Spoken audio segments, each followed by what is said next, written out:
A great snack your boy just had. Okay, I actually had two, so two great snacks. I actually might not do that again, the two of them. One is fine, but not two, and let me tell you why. It starts with the ingredient list. First, enriched wheat flour. The good is that it's fortified with B vitamins and iron to give you a quick energy boost. The bad though is that it's enriched wheat flour. So that means the natural nutrients were stripped away during processing. And that's the enriched part. When it's processed, enriched, it strips away the natural nutrients. It can cause a faster blood sugar spike than whole wheat. So that's just to help it, be stable, shelf stable, but it strips away some of the nutrients. Now, we also have cooked chicken meat, white and dark meat, and chicken meat is good meat. The good is that it's a solid source of a complete protein. That's 13 grams per burrito, and the burritos are not even that big, and it helps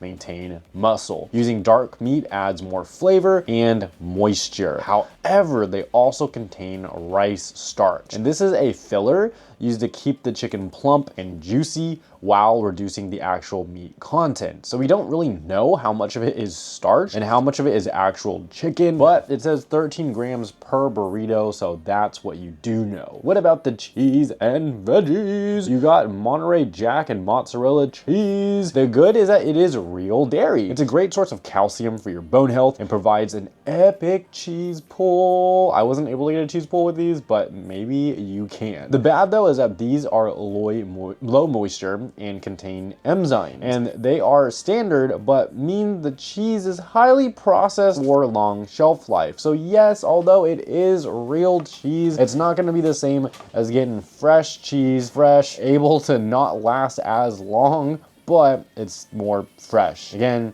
these have these enzymes which make it last longer, but it does reduce the goodness of the cheese. We also have the tomatoes and green chili, part of that vegetable option. The good is that it adds vitamin C and a kick of flavor without adding many calories. The bad though is that they are packed with calcium chloride, and it's a firming agent that helps keep the veggies from turning to mush inside the burrito, basically keeping the whole thing together. The last part is the 2% or less. It's the flavor tech. You have vegetable soybean, and the good part is that it keeps the tortilla soft, or if you put it in the oven, it prevents it from cracking and exploding when you heat it up. The bad though is that it's highly refined seed oils, and they're high in omega-6s, which some studies link to inflammation if eaten in excess. So you're gonna want to be worried about eating too many of these. And I know I just ate two, but we're not doing that again. We'll eat one as a snack. We're not gonna eat them back to back like this. We have modified cornstarch. The good is that it's a gluten-free thickener, and it keeps the filling from leaking out everywhere. Cornstarch, it just keeps it clumped. The bad is that it's heavily processed and doesn't offer any,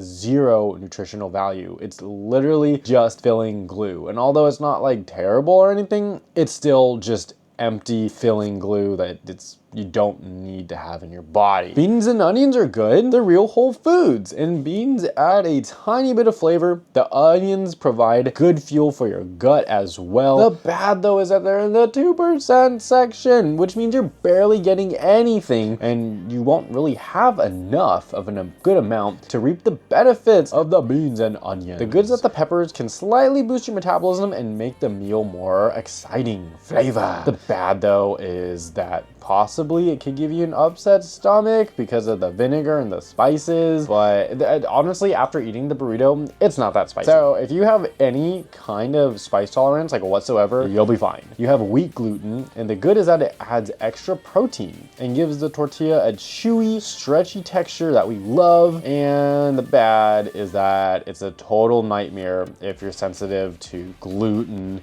and it's not gluten-free. So the verdict, would I buy these again? No, because they come in so many in a pack. It might take me a whole year to just eat these out of my freezer. But after that, maybe if I really like them, right? If you really like them, I would say it's kind of okay to eat them in intervals. Definitely not back to back. Now, I understand there's 13 grams of protein, and that's cool, that's good, but there is so much science going on inside of these. They're it's processed food. I mean, that's what it is. That's what you're getting. You know that, but these are like really processed. A few days ago, I checked out some mini tacos that were also from Costco, and those tasted great. I would much prefer buying those over these. These ones, like I said, super sciencey experiments. And again, 13 grams of protein, great. But the other ingredients, not so great. I'll try to link it below. So if you see it there, check it out. I mean, it's good. It's a great snack. It tastes good. Putting it in the microwave, it is easy. The other mini tacos, you could not put them in the microwave, but this is a microwave and oven option. I will say the oven option makes the inside taste better, but I do like the chewiness of when you put it in the microwave. So both ways taste good. Let me know if you've had these before, if you had some other ones before, if you would try these, if you're gonna get them, whatever, or your favorite snack. I'm curious. Let me know.